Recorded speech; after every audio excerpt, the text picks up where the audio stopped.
मनुष्य की एक विशेष प्रवृत्ति होती, वो कभी स्वयं से संतुष्ट नहीं रहता, कभी स्वयं से प्रसन्न नहीं रहता। जो है उससे अधिक पाना चाहता, जो पा लिया उससे आगे बढ़ना चाहता, अपने जीवन में बदलाव,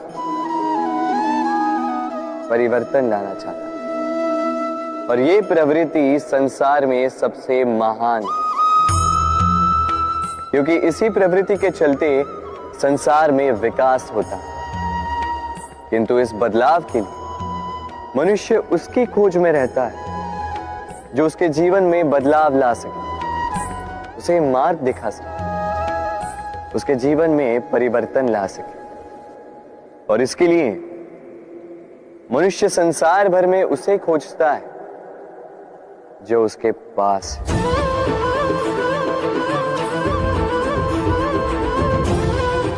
बताइए कौन? यदि कोई आपका जीवन बदल सकता है तो दर्पण देखिए। वो आप स्वयं है जो आपका जीवन बदल सकते हैं। वो आप स्वयं है जो स्वयं को मार्ग दिखा सकते हैं, जीवन में बदलाव ला सकते हैं, परिवर्तन ला सकते हैं। इसलिए पहचानिए अपनी भीतर की शक्ति को और विश्वास कीजिए, इस संसार में आपसे अधिक शक्तिशाली और कोई नहीं। जीवन बदल जाएगा। और अंधविश्वास का नहीं, आत्मविश्वास का हाथ थामे आपकी समस्याएं स्वतः दूर हो जाएंगी। मन बड़ी ही विचित्र कृति है। ये मन शरीर के किस अंग में बसता है कोई नहीं जानता, किंतु संपूर्ण शरीर इस मन की इच्छा साकार करने के लिए प्रयास करता रहता है। अब यदि मन कुछ खाने का करे तो व्यक्ति उसकी वनो उपवनों की इच्छा साकार करने का माध्यम ढूंढता रहता है। अब यदि मन किसी को शत्रु समझ ले तो व्यक्ति उसे नष्ट करने का हर संभव प्रयास करता है। अब यदि मन किसी से प्रेम करे तो उसकी प्रसन्नता के लिए हर सीमा लांघने के लिए सज्ज रहता है। परंतु जीवन सुखद हो, इसके लिए आवश्यक है कि मन खाली हो। इस बांसुरी की भांति भीतर कुछ भी नहीं, न राग है न द्वेष, तब भी तार छेड़ने पर स्वर निकलता है। इसी प्रकार मन को भी भावनाओं से मुक्त रखना आवश्यक है। स्मरण रखिए, मन में कुछ भर के जियोगे तो मन भर के जी नहीं पाओगे। भूल और मनुष्य, इन दोनों का संबंध कुछ वैसा है जैसा पंख और चिड़िया का, जैसा धारा और नदिया का। यदि भूल मनुष्य के स्वभाव का इतना महत्वपूर्ण अंग है तो आप सोचिए, इस पर लज्जा क्यों? इस पर लज्जा करना ठीक है ही नहीं। वैसे देखा जाए तो भूल हमें स्वयं को और श्रेष्ठ बनाने का अवसर देती है, पहले से अच्छा प्रदर्शन करने की प्रेरणा देती है। अब कदाचित आप में से कुछ इस बात से सहमत नहीं हो, क्योंकि बहुतों की दृष्टि में भूल दोष को जन्म देती, दोष अपराध को, और अपराध के लिए क्षमा नहीं दंड मिलना चाहिए। किंतु क्या आपने कभी सोचा है कि ऐसा क्यों होता है? क्या कारण है इसका? इसका कारण है भूल स्वीकार करने से बचना। यदि आप कोई भूल करोगे और उसे स्वीकारोगे नहीं तो वो भूल दोष में बदल जाएगी और वो दोष अपराध। तो साहस रखिए, अपनी भूल को स्वीकार करना अपनी भूल को सुधारने की दिशा में सबसे पहला कदम होता है। और स्मरण रखिएगा, यदि कुछ अपराध है तो वो है समय पे अपनी भूल ना स्वीकार। हमारा शरीर प्रकृति की सर्वोत्तम रचना है।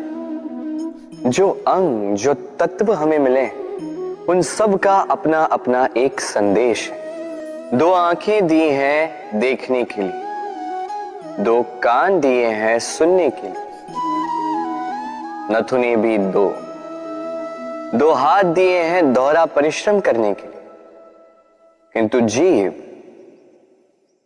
केवल एक। उस पर भी नुकीले बलिष्ठ दांत दिए उनकी रक्षा के लिए। कभी सोचा है क्यों?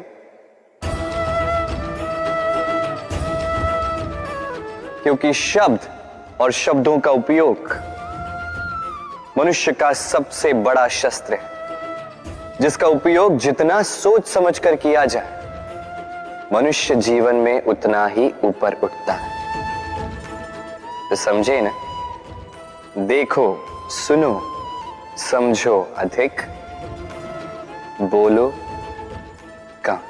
मनुष्य का स्वभाव है कमाना, संग्रह करना, फिर चाहे वो धन हो, नाते, संबंध हो या हो प्रसन्नता। परंतु क्या आपने कभी सोचा है, नियति ने यह संग्रह करने की प्रकृति मनुष्य में क्यों डाली? एक बीज से पौधा पनपता है, उसके भोजन से फल संग्रहित होता है। क्यों?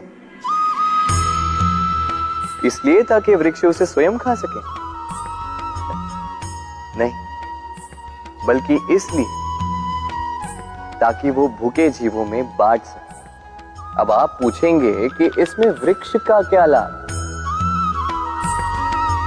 लाभ है, क्योंकि जो बांटता है वो मिटता नहीं। जो फल ये जीव खाते हैं वो उसके बीजों को वातावरण में बिखेर देते हैं, जिससे जन्म लेते हैं नए वृक्ष। उसकी जाति, उसका गुण, उसकी मिठास अमर हो जाती है। इसलिए स्मरण रखिएगा, अमीर होने के लिए एक एक क्षण संग्रह करना पड़ता है, किंतु अमर बनने के लिए एक एक कण बांटना पड़ता है। कभी बरगद के वृक्ष को देखा है? कितना विशाल होता है। कभी कभी भय लगता है कि इन भारी डालों का बोझ ये तना सह भी पाएगा या नहीं।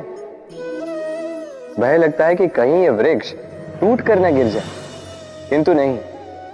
समय पड़ने पर शाखाओं से निकलने वाली ये बेलें धरती की ओर बढ़ती और फिर स्वयं जड़ बनकर इस वृक्ष को सहारा देती। इसी प्रकार जो परोपकार करते हैं, सत्कर्म करते हैं, उन्हें स्वयं के लिए चिंतित होने की आवश्यकता ही नहीं, क्योंकि उनके कर्म ढाल बनकर उनकी रक्षा